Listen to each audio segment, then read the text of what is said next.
வந்த வாகனங்கள் ரெண்டு நல்லையம்பதியின்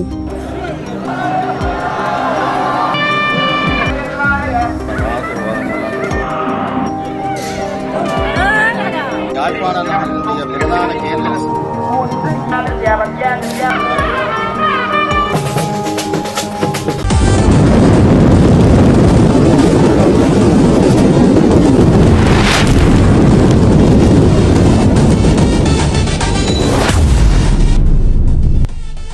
அன்பு தமிழ் உறவுகளுக்கு வணக்கம். யாழ்ப்பாண நல்லூர் கந்தசாமி ஆலயத்தில் நிற்கிறேன். இன்றைக்கு முதலாவது திருவிழா நடைபெற காத்திருக்கிறது. அதாவது கொடியேற்ற திருவிழா. இந்த கொடியேற்ற திருவிழா எப்படி நடக்க போது, இங்க இருக்கின்ற விடயங்கள், எப்படியான மாற்றங்கள் செய்யப்பட்டிருக்கின்ற அனைத்து விடயங்களையும் பகிர்ந்துள்ள புறம் வேற உறவுகளையும் முதலாக காணொலி பார்க்கிறார்கள். மறக்காமல் சப்ஸ்கிரைப் பண்ண காணொலி பாருங்கள். இந்த ஒரு ஆன்மீக காணொலி உங்களுக்கு முதலாக எனது காணொலி பார்த்திருந்தால் மறக்காமல் சப்ஸ்கிரைப் பண்ண காணொலியை பாருங்கள். வாருங்கள் காணொலிகள் போகலாம். அமைச்சர் ஒரு ஆள் வந்திருக்கு நம்ம கோயிலடியில.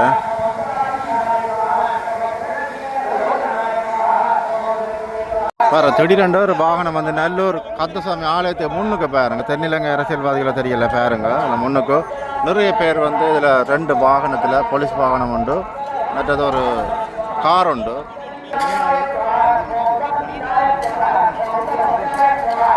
ஒரு நல்லூர் ஆலயத்தை முன்னுக்கு பாருங்க.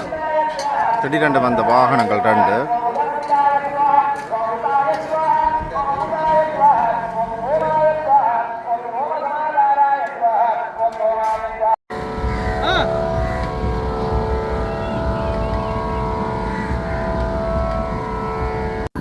தற்போது நீங்கள் பார்க்கின்ற பகுதி கிழக்கு வாசல் கோபுர பகுதி.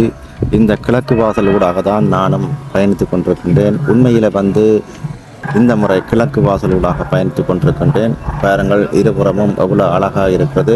வயது போனவர்கள் பெரியவர்கள் வரை இந்த பாதை ஊடாக வந்து கொண்டிருப்பதையும் பார்க்கக்கூடிய மாதிரி இருக்குது. உண்மையிலேயே அவ்வளவு சந்தோஷமாக இருக்கின்றதையும் தெரியப்படுத்துகின்றேன். காலை பொழுதில் நல்லூர் கந்தசுவாமியை தரிசிப்பது ஒரு தனி சுகம் என்று நான் கருதுகின்றேன்.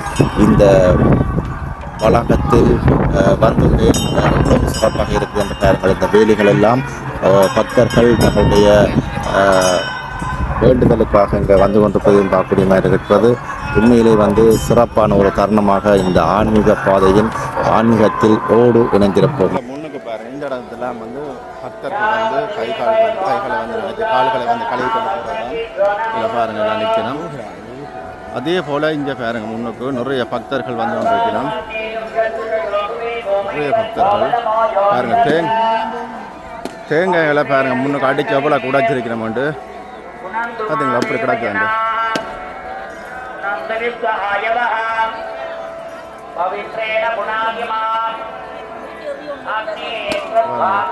தீபங்கள் அமைத்து கற்பூரங்கள் அமைத்து பாருங்க. கொடியேற்ற நிகழ்வுகள் முன்னுக்கு ஆரம்பிக்கப்பட போகின்றன. இதில் முன்னுக்கு பாருங்க நிறைய பக்தர்கள் முன்னுக்கு பெண்கள்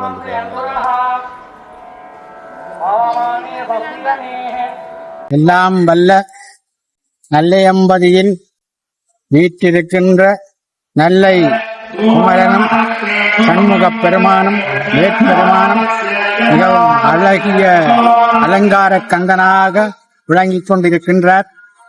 இந்த வருஷம் ஒரு விசேஷமான ஒரு நல்ல கைங்காரியத்தை நிறைவு செய்திருக்கின்றார்கள். ராஜகோபுரத்தை நேற்றைய தினம் வலு சிறப்பாக கும்பாபிஷேகம் செய்யப்பட்டது. பக்த கோடிகள் எல்லாம் வணங்கி வருகின்றார்கள். இங்கே வருகின்ற பக்தர்கள் எல்லாம் முருகப்பெருமானுடைய திருவருளினாலும் அவருடைய அருளினாலும் எந்த விக்னங்களும் இல்லாமல் அவர்களுக்கு முருகப்பெருமான் அருள் புரிந்து கொண்டிருக்கின்றார். சகல சௌவாக்கியங்களையும் செய்து சகல செல்வப்பேறுகளையும் கொடுத்து அவர்கள் ஒவ்வொரு வருஷமும் வந்து கொண்டுதான் இருப்பார்கள். ஆனால் சிலர் இது அவர் கொடுத்ததை வாங்கிவிட்டு பிறகு ஆலயத்தில் திரும்பியும் பார்க்க மாட்டார். ஆனால் இங்கே வருகின்ற பக்தர்களும் இங்கே ஒளி வாங்கிகளே இருக்கின்ற அன்பானவரும் உண்மையிலே ஒரு விசுவாசமான ஒரு அன்பர். அவர் ஒவ்வொரு வருஷமும் நான் காணுகின்ற இடத்திலே தேர் முட்டியிலே அநேகமாக இருவரும் கண்டு கதைத்து அவனுடைய அருளை அவருக்கு சொல்லி ஆன்மீகத்தோடு சீரும் சிறப்புடன் வாழ வேண்டும் என்று அவரை வாழ்த்துகின்றேன்.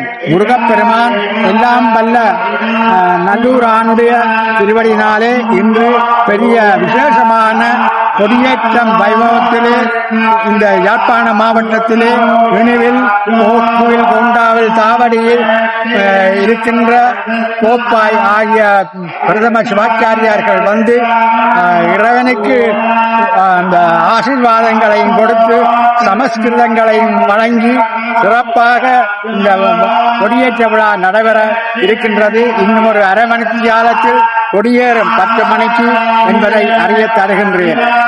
வணக்கம்.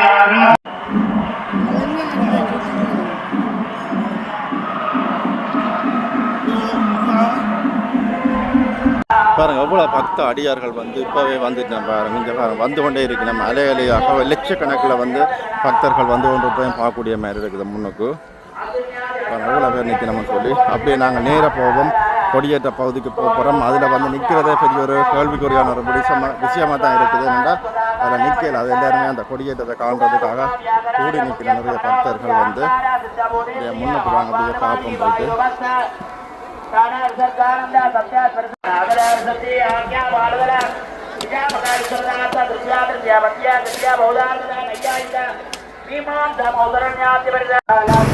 தற்போது நீங்கள் கொடியேற்ற நிகழ்வுகளை கண்டு கொண்டிருக்கிறீர்கள். கதைப்பது தெளிவில்லாமல் இருப்பதனால் அனைத்தையும் அப்படியே காட்சிப்படுத்துகின்றேன். தொடர்ந்து முனைந்திருங்கள்.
பெரிய கிரௌண்டு வந்து மாவட்டப்படுத்த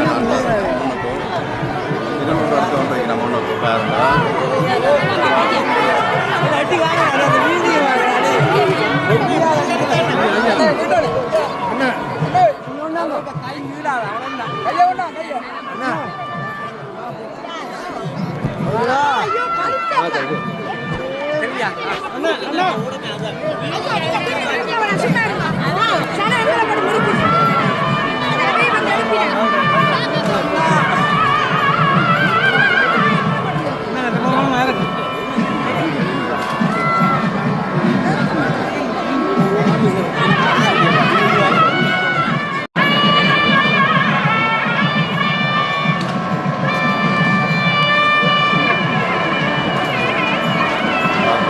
பொடி வந்து பறந்து வந்தது பார்த்தீங்கன்னா பொடி வந்தது இப்படி பறந்து பாருங்க.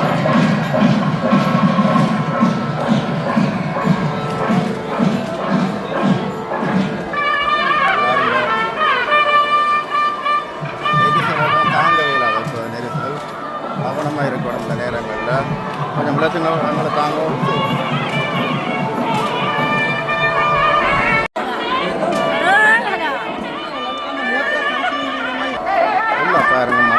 பக்தர்களை பாருங்க.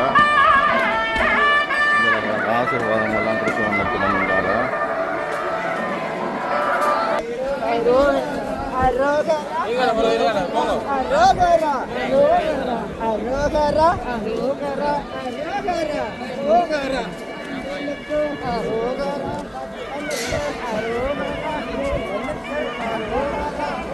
ஈழத்தின் வடபால அமைந்து காணப்படுகின்ற யாழ்ப்பாண நகரினுடைய பிரதான கேந்திர ஸ்தானத்திலே நல்லூர் பகுதியிலே அமைந்திருக்கின்ற அந்த பெருமானுக்கு 2026ஆம் ஆண்டு நடைபெறுகின்ற மகோத்சவ பெருவிழாவில் கொடியேற்ற நிகழ்வு இப்பொழுது நிறைவேறியிருக்கின்றது.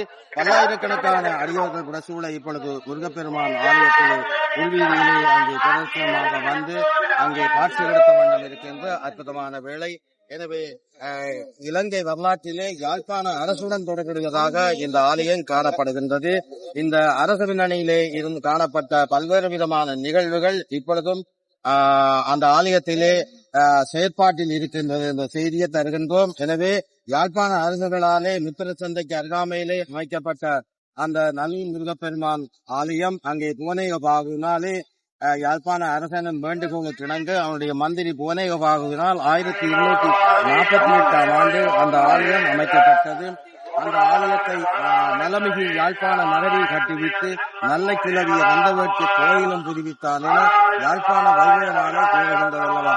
அந்த வகையில் பூநகரியில் இருந்த தன்னகரத்தை அச்சம் காரணமாக யாழ்ப்பாணத்திற்கு மாற்றி அந்த இடத்திலே தன்னகரை அமைத்து அங்கு கூட கோபுரங்களும் ராஜதானிகளும் எல்லாம் அமைத்து அங்கு அனுசரித்து இருந்ததாக நாங்கள் அறிகின்றோம். எனவே யாழ்ப்பாண அரசனுடைய காவல் தெய்வமாகவும் மன்னர் வழிபாட்டுக்குரிய தலமாக இருந்த அந்த முருகப்பெருமான் ஆலயம் பின்னர் 6ஆம் பராக்கிரமபாகுவினுடைய மன்னனாலே இடத்தில் தரமட்டமாக்கப்பட்டது. மீண்டும் அவன் சிறிய ஆலயத்தை அமைத்ததாக அறிகின்றோம்.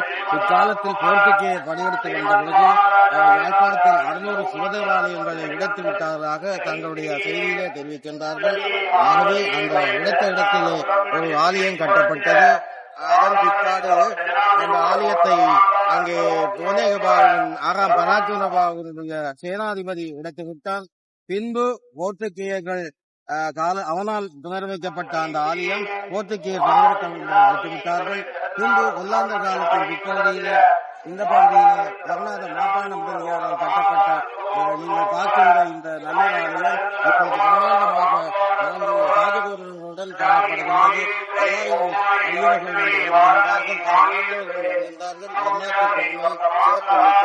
நம்மளையும் சைவத்தமிழ் காப்பதில் மிகுந்த பெருமையில் சிறப்பாக இந்த ஆலயம் இப்பொழுது இன்றைய தினம் கொடியேற்ற வைபவத்துடன் ஆரம்பமாக இருக்கின்றது. எனவே இந்த ஆலயத்தில் வழிபட்டவர்கள் வழிபட முடியாதவர்களுக்கெல்லாம் இந்த காணொலிகள் வாயிலாக இந்த காட்சிகளை நாங்கள் தருகின்றோம். எனவே எல்லா அடியவர்களுக்கும் சிறுவர் உடைக்க வேண்டும், எல்லோரும் எல்லா நலங்களும் பெற்று சீரும் சிறப்புமாக வாழ வேண்டும் என வாழ்த்தி விடைபெறுபவர் உங்கள் கனகபாரதி விஜயரத்னம் கனகராஜா. நன்றி, வணக்கம்.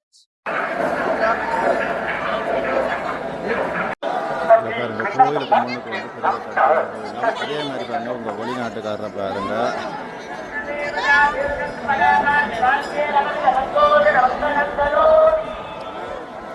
இதெல்லாம் கிட்டத்தட்ட அடிச்சு போட்டு நிற்கணும் பாருங்க இது முன்னுக்கு. தற்போது நீங்கள் பார்த்து கொண்டிருக்கும் காட்சிகள் அனைத்தும் உள்வீதியில் நல்லூர் கந்தசுவாமியார் எழுந்தருளில் வருகின்ற ஒரு அற்புதமான நிகழ்வை நீங்கள் பார்த்து கொண்டிருக்கிறீர்கள். உண்மையிலே மெய் செலுக்கின்ற ஒரு நிகழ்வாக செந்நிற அலங்காரத்தோடு நல்லூர் கந்தன் எழுந்து வருகின்ற ஒரு அற்புதமான காட்சியை நீங்கள் தொடர்ச்சியாக காணக்கூடியமாக இருக்கும். இந்த காணொளியில் உங்களுக்கு ஆசீர்வாதங்களும் கிடைக்கும் என்பதில் ஐயமில்லை. தொடர்ந்தும் இணைந்திருங்கள்.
ஐயா ஐயா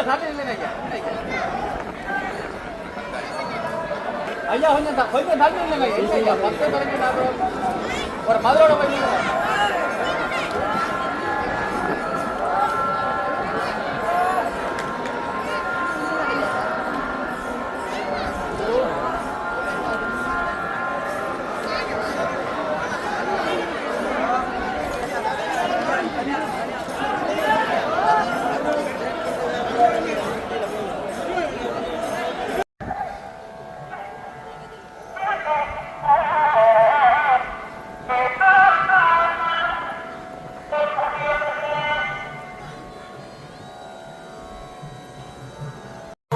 இல்லை முன்னுக்கு பாருங்க காவடிகள் எல்லாம் வந்து கொண்டிருக்கு பாருங்க.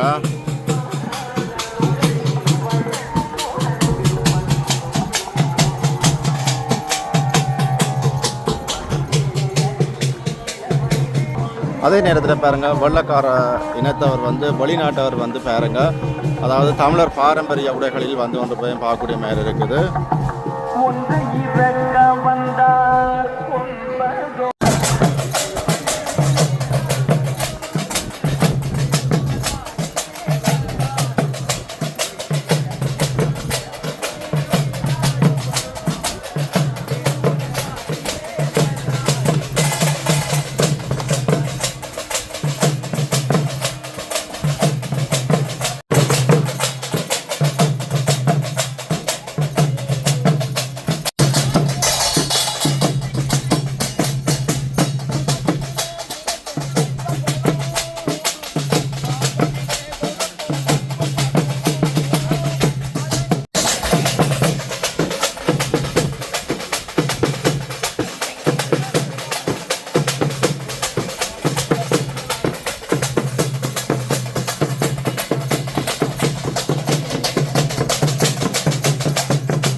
பாருங்க முஸ்லீம் மதத்தவர்களும் வந்து கொண்டிருக்கணும் பாருங்க.